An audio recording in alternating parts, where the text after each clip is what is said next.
Stranger things season 5 का part 2 के 3 episode अपने सामने गिरा दिए गए हैं दोस्तों। सुबह 6:30 बजे अपन उठा, अपन देखा, अपने को सही लगा। अब अपना ओपिनियन पेलेगा, तुम भी अपना पेल सकते हो कमेंट्स में। लेकिन इसको खत्म करते ही मैं मॉकटेल के ऊपर जाता हूँ कि चलो लोग क्या बात कर रहे देखते हैं। एंड आई सी की काफी सारे मिक्स्ड रिएक्शंस हैं, थोड़े बहुत कंप्लेंट्स यहाँ वहाँ के, थोड़ी बहुत बातें यहाँ वहाँ की। तुमको भी अपना ओपिनियन शेयर करना है तो डेफिनेटली मॉकटेल ज्वाइन करो, लिंक डिस्क्रिप्शन में। देखो कितना बढ़िया प्लेटफॉर्म बनाया है हमने। तो क्या एक्चुअली स्ट्रेंजर थिंग्स के मेकर्स ने बहुत बड़ा ब्लंडर बवंडर कर दिया? क्या ये 3 रिलीज एपिसोड्स एक्चुअली अच्छे नहीं थे? वेल, जहां तक मेरा ओपिनियन जाता है, आज के नए ताजे ताजे करारे करारे 3 एपिसोड्स मेरे को तो सही लगे। वो बिल्कुल उसी जोन में है जहां स्ट्रेंजर थिंग्स होता है, तो मेरी कोई ऐसी बहुत बड़ी वाली कंप्लेन नहीं होगी शो को खुद को लेके।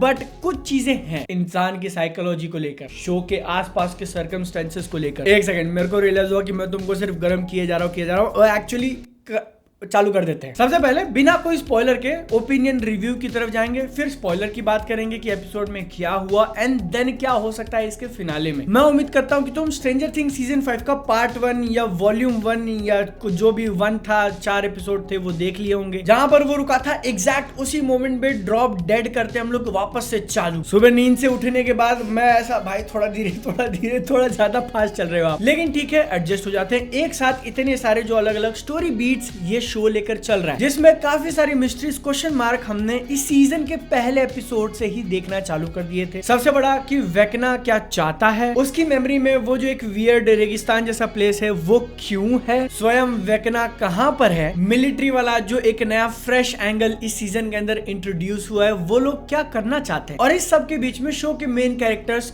क्या कर सकते हैं और क्या वो कर पाएंगे एक दूसरे को जिंदा रखते हुए। और साला पिछले सीजन में हेनरी ने जो विल की छोटी बहन के साथ किया, मेकर्स ने म्यूजिक बजाकर दरवाजा बंद करके, क्या वो सच में सच था या मेकर्स की तरफ से गलती हो गई सॉन्ग पिक करने में? I think it was not a bug but a feature. अपने को कोई आंसर नहीं मिला, लेकिन हेनरी है बहन का, समझ जाओ। और क्योंकि नेटफ्लिक्स महाराज ने इस पूरे सीजन को 3 पार्ट में डिवाइड किया है, तो तुम एक्चुअली कहानी का फ्लो कैसे सेक्शंस में जंप कर रहा है वो भी फील कर सकते हो। अगर तुमको नहीं समझ में आया तो एकदम क्लियरली बताऊं, सीजन 5 के शुरुआत के 4 episode they were all about setup. Season number 1 से लेके अब तक जो कहानी दिखाई गई थी उसको किसी तरीके से एक थ्रेड के अंदर स्ट्रीमलाइन करना। मैंने जो अभी थोड़ी देर पहले इतने सारे क्वेश्चन एक के बाद एक गिनाए, उनका सेटअप करना। सीजन 5 का पार्ट 2 जो आज अपने सामने आया 3 एपिसोड, उसमें उनके आंसर्स हम लोग ढूंढ रहे हैं और अपने पास मेजोरिटी के आंसर्स दे भी दिए। अब बस लास्ट का जो एक सेक्शन बाकी, एक एपिसोड, उसमें तुमको सबका मिला के एक क्लाइमैक्स दिखेगा। अब देखो, जो मैंने इस वीडियो के शुरू में कहा था कि ये 3 एपिसोड एकदम वो स्ट्रेंजर थिंग्स वाले रेल में फील होते हैं, क्योंकि जो उसके स्ट्रॉन्ग पॉइंट्स हैं, विजुअल्स की बात कर लो, सेट की बात कर लो, कॉस्ट्यूम की बात कर लो, म्यूजिक की बात कर लो, परफॉर्मेंसेस की बात कर लो, भले ही जो दिखा रहे हैं उसके अंदर थोड़ी बहुत कमियां हैं, लेकिन वो हुक करके रखती हैं। शुरुआत से लेके एंड तक एक अच्छा वाला एक्सपीरियंस प्रोवाइड करना, दैट इज स्ट्रेंजर थिंग्स। और ये 3 एपिसोड्स वहां थे। बस वीडियो दिक्कत इतनी सी हो जाती है, अब मैं इतना सा तो कह रहा हूं, लेकिन तुमको काफी सारे रीजंस बताऊंगा, गिनते जाना कितने। सबसे पहला तो जहां पर एपिसोड नंबर 4 खत्म हुआ था, विल ने जो पूरा एकदम मारा था एकदम घुमा घुमा के, वो मोमेंट एक्चुअली में अपने आप इतना बैड एस एपिक वाला था ना कि उसको रिक्रिएट करके सरपास करना तो काफी मुश्किल है। मीट करना भाई कि तुम वहां तक पहुंच जाओ वापस, that itself is a big ask. और इसीलिए कुछ लोग जो उस हाइप में बह के आए होंगे कि भाई जब इन्होंने चौथे एपिसोड में इतना दिखा दिया तो 5, 6, 7 में क्या दिखाएंगे। सैडली हम लोग वापस वो हाइट तो रीच नहीं करते हैं, ऑल्दो एपिसोड नंबर 5 भी बढ़िया है, बढ़िया मोमेंट क्रिएट करता है, लेकिन नंबर 6 और नंबर 7 क्वेश्चंस के आंसर देने में ज्यादा इंटरेस्टेड है। और फिनाले जो 6-7 दिन में अपने सामने आ जाएगा उसको सेटअप करना, ना कि फिर से तुमको एक वैसा मोमेंट क्रिएट करके दिखाना। इसलिए जब नंबर 7 खत्म करोगे तो यू में फील कि मतलब सही था, बट यहाँ पर अपने को रुकना नहीं चाहिए था। जिससे रिलेटेड पॉइंट नंबर 2 आ जाता है इसकी रिलीज स्ट्रेटेजी को लेकर। अगर वो लोग एपिसोड नंबर 4 पे खत्म किए हैं, बहुत बढ़िया डिसीजन, बट आई फील कि अब उनको आगे का पूरा 4 एपिसोड एक साथ निकाल देना चाहिए था, 7 पे रोकना नहीं था। ऊपर से पार्ट में रिलीज करने वाला मुझे पर्सनली उतना अच्छा लगता भी नहीं है। तुमने आधा देख लिया, फिर अब 1 महीने बाद वापस से उस मूड के अंदर घुसने की कोशिश करो। और इसीलिए आज का एपिसोड नया नया चालू करते ही थोड़ा सा मुझे वो फास्ट वाली फीलिंग आ रही थी, क्योंकि उसको डिजाइन के बैक टू बैक देखने के लिए ना, तुमने 4 खत्म किया, लगेज 5 चालू कर लो। आज के बाद से जितने भी लोग सीजन 5 शुरू से देखेंगे उनके लिए ये एक्सपीरियंस रहने वाला। उसको काट काट कर देखने के लिए डिजाइन नहीं किया था। आई मीन तुम अगर सोचने जाओगे तो नेटफ्लिक्स की स्ट्रेटेजी थी कि एंड का हुक इतना बेहतरीन बना दो कि लोग अगला प्ले करने से रुके ना, और अब वही कहीं ना कहीं 1-2% उनके रास्ते में आ रहा है। जिसके बाद पॉइंट नंबर 3, एक यूनिवर्सल फैक्टर हो चुका है इस पॉइंट पे आई थिंक कि जब तुमने बड़ी मिस्ट्री सेट करी है, और ये सिर्फ स्ट्रेंजर थिंग्स तक लिमिटेड नहीं है, तुम आज तक रिलीज हुए जितने भी मूवीज या शोज वगैरह उनको उठा के देख लो, मेजोरिटी को लेकर लोग ये कहते हैं कि यार फिनाले में उतना मजा नहीं आया, उसका कंक्लूजन उतना बढ़िया नहीं था, क्योंकि पहले की मिस्ट्री, पहले का सेटअप ही इतना गजब होता है, फिर जब उनके आंसर्स अपने को मिलते हैं अगर वो उतने गजब नहीं है तो दे फील अंडरवेलमिंग। और स्ट्रेंजर थिंग्स ने यहाँ पर एक्चुअली बुरा नहीं किया, लेकिन अगेन सिर्फ वो आंसर वाले सेक्शन को काट के अलग से दिखाना, तो वहां पर अपना और ज्यादा ध्यान चला जाता है। एक फ्लो में अगर देखते देखते तुम निकल जाओ तो उतनी चीजें नोटिस नहीं करते। जिसके बाद पॉइंट नंबर 4 या 5 जितना भी था, शो के अंदर भी थोड़े बहुत इश्यूज मुझे लगे, जैसे कि प्लॉट आर्मर। भाई अब यहाँ पर हम लोग थोड़ा बहुत स्पॉइलर वाली टेरिटरी में जाएंगे, तो अगर तुमने ये लेटेस्ट 3 एपिसोड नहीं देखे तो जाके देख लो, वापस आके कंटिन्यू कर लेना। कुछ मोमेंट्स डेफिनेटली थे जहां पर मैंने थोड़ा अपना ऐसा सर पकड़ लिया कि उन्होंने ऐसा दिखाया, लूकस एक डेमो को लात मार देता है और वो उड़ के पीछे जाके गिरा है। बंदे के पास सुपर पावर्स कब से आ गए, वो भी हाथ में एक लड़की को कैरी करते हुए। क्या मैक्स का जादू इतना बेहतरीन है? और माना कि मेन कैरेक्टर्स वाली टीम ने काफी बॉन्कर से बॉन्कर चीजें करी हुई हैं, लेकिन आर्मी के पूरे कैंप में घुसना और वहां पर नैन्सी चाची का ट्रक के बीच में से निकल के आर्मी के लोगों को ठाई ठाई ठाई ठाई उड़ा देना, एक बार हॉपर ने करा फिर भी हम लोग समझ सकते हैं कि वो पहले लड़ा हुआ था किसी वॉर वगैरह में, उसको एक्सपीरियंस है, लेकिन नैन्सी वो भी अरे गहरे लोग सामने नहीं खड़े, प्रोफेशनली ट्रेंड भाई।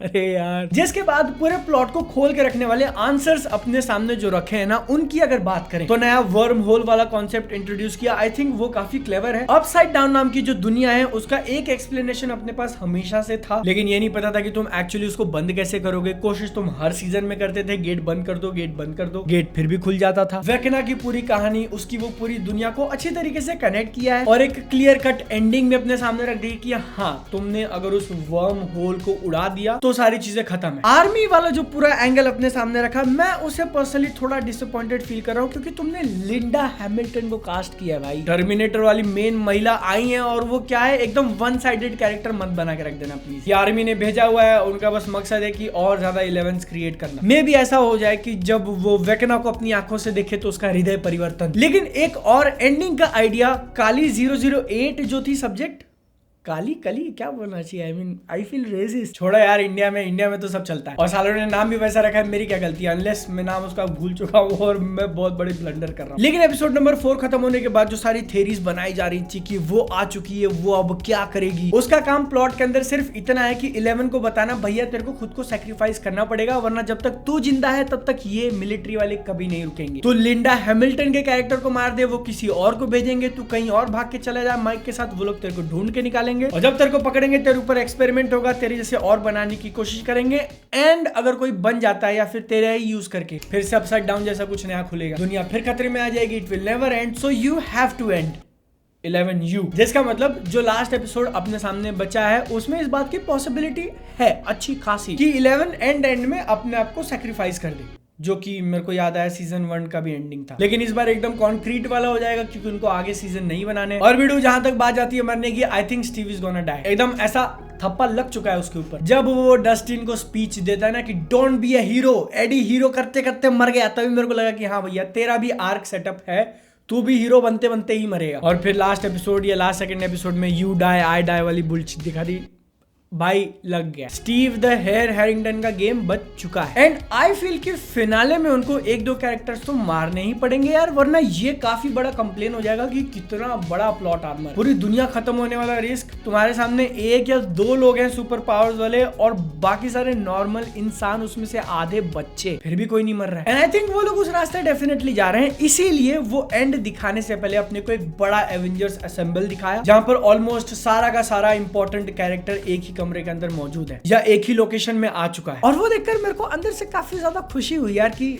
भाई बढ़िया, कहाँ हम लोग 4 बच्चों से शुरुआत किए थे, अब देखो साइड के साइड कैरेक्टर, भाई उसका टीचर भी आ गया, रॉबिन की गर्लफ्रेंड भी वहां मौजूद है। जिससे मुझे याद आया कि एपिसोड नंबर 7 कोई बिग बैंग पे खत्म नहीं होता है, बल्कि उन्होंने एक पर्सनल एंडिंग देने की कोशिश करी है। एंड वंस अगेन इस बार सेंटर में बैठे हैं विल भैया, अपना एक बहुत बड़ा सीक्रेट जो अब तक बचा के रखा हुआ था वो सबके सामने बोलते हैं। और मैं जानना चाहता हूँ कि आप में से कितने सारे लोग पहली बार जान रहे हैं कि ही इज गे।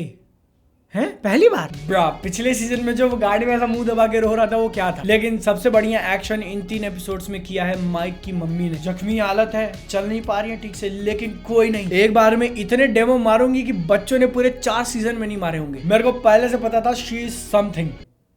लेकिन है ना, वो जो मोमेंट था वो थोड़ा ऐसा कॉप आउट वाली फीलिंग आती है कि आपने अपने आप को एकदम डेंजरस सिचुएशन में लिख दिया है कि वो वहां पे पकड़ के बैठे हुए गाना बंद भी नहीं कर सकता वरना ये छूट जाएगी। लेकिन उसको नहीं पता कि गाने से नहीं आ रही है, वो उसने छुआ है इसलिए आ रही है। और सारे के सारे वो डेमो डॉग्स या डेमो गार्गन जो भी थे वो पकड़ने ही वाले हैं उनको। बट बम, माइक की मम्मी बम बोल दिया, बूम सालो। एक क्वेश्चन अपने सामने जो अभी भी बाकी है कि वेकना की जो मेमोरी दिखाई थी जब वो बच्चा था और उसने एक इंसान को पत्थर से मार दिया था, वहां से उसको जो सूटकेस मिला हुआ था उस सूटकेस में क्या था। एंड ये एक एक्चुअल आंसर है जो बताएगा कि उस लोकेशन से वेकना क्यों इतना डरता है, जिसको ढूंढने में मदद कर सकते हैं डिलाइटफुल डेरेक। भाई को देखकर बहुत मजा आया, ब्रो हैज माय रिस्पेक्ट। और उसको हो सकता है ये लोग यूज करें वेकना को हराने के लिए। अब जो लास्ट एपिसोड अपने सामने है उसका रन टाइम है 2 घंटा 8 मिनट, मतलब एक प्रॉपर मूवी अपने सामने रखने वाले हैं वो, जिसमें वेकना चादर मोड दोनों ही दुनियाओं को एक दूसरे में क्रैश कराने की कोशिश करेगा बच्चों का इस्तेमाल करके। और अब क्योंकि उन्होंने इतना ज्यादा फोकस माइक की छोटी बहन पे किया हुआ है, मेन बॉस डिलाइटफुल डेरेक उर्फ डीडी भी वहां पर है, तो वो लोग अंदर से वेकना को मारने की कोशिश करेंगे और अपने मेन एवेंजर्स अपसाइड डाउन में बैठे रहेंगे कि जैसे ही वो दुनिया रेंज में आए क्रैश करने के लिए हम लोग घुस के वेकना की सुताई। आर्मी वाले इसमें अपना जरूर पंगा अड़काने वाले और उनके कारण चीजें टफ हो जाएंगी। और एंड में जो उन्होंने बम बनाया हुआ है फ्लैश का ये वर्म होल उड़ाने के लिए, वो एकदम फाइनल मोमेंट होगा कि अब बस मारना आ रहे, लेकिन वो लोग वहां आए नहीं है, वो लोग अभी तक पहुंचे नहीं है, रुके रहो। और इसमें हो सकता है कि कोई 1 या 2 कैरेक्टर अपने आप को सैक्रिफाइस कर दे, वेकना उनको मार दे या किसी को बचाते बचाते मर जाए। मेन लड़ाई तो ऑब्वियसली 11 वर्सेस वेकना की होने वाली है, क्योंकि पहले भी हो चुकी थी, 11 ने उसको हरा के वेकना बनाया है। अब फाइनल क्वेश्चन रह जाता है कि क्या राइटर्स 11 को भी मार देंगे, जो उसका स्टोरी आर्क वो लोग सेटअप किए जा रहे हैं कि तेरे को खुद को सैक्रिफाइस करना पड़ेगा वरना कभी नहीं रुकने वाला। विल दैट रियली हैपन, या फिर वो विल का प्यार माइक के प्यार में पड़ के कहेगी नहीं मैं जीऊंगी। दोनों 50-50 है भाई, तुम बताओ तुमको क्या लगता है। और जहां तक रही बात इन 3 एपिसोड्स की, तो आई डोंट थिंक कि वो खराब थे, they were good enough. It just अपनी एक्सपेक्टेशन और उनका वियर्ड एक्सप्लेनेशन वाले लूप में फंस जाना, फिनाले की ठीक पहले खत्म होना थोड़ा अंडरवेलमिंग फील करवा सकता है। ठीक है, अपन मिलते हैं 1 तारीख को जब इसका सीजन खत्म हो जाएगा। स्ट्रेंजर थिंग्स को हम लोग फाइनली गुड बाय कहेंगे या फिर वो लोग 4 स्पिन ऑफ अनाउंस कर देंगे। एंड